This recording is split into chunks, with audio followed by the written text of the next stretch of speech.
Hello, R J Dent. I'm in my library and looking at this wonderful book today, Moondust by Andrew Smith. It's a non-fiction book and it's absolutely fantastic. What it is that Andrew Smith is a journalist and he decides that he's going to go in search of all of the astronauts who went to the moon or walked on the moon or orbited the moon.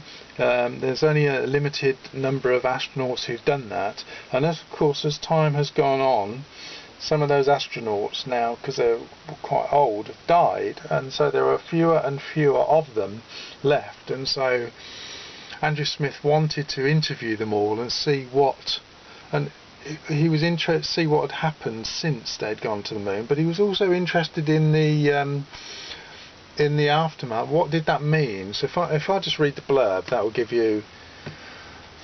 Okay, the Apollo mission program has been called the last optimistic act of the 20th century. Over a strange 3-year period between 1969 and 1972, 12 men made the longest and most eccentric of all journeys, and all were indelibly marked by it.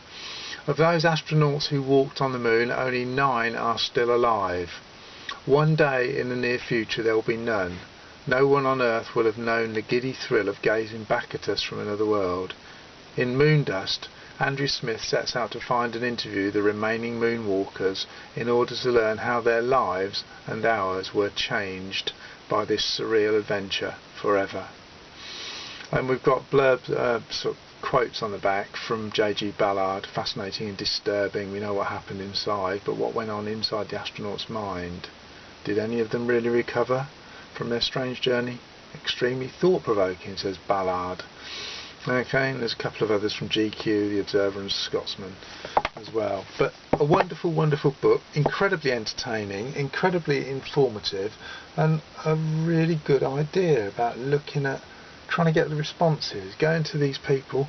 And when you look at some of their lives since, you know, one of them's formed his own religion, and one of them's a painter who's painting pictures of space. So being on the moon has obviously had an influence on them, on those astronauts, and this is what Andrew Smith looks at, and it is a very, very good book. If you haven't read it, personally I would recommend that you do read it. It's very, very good. You won't regret it.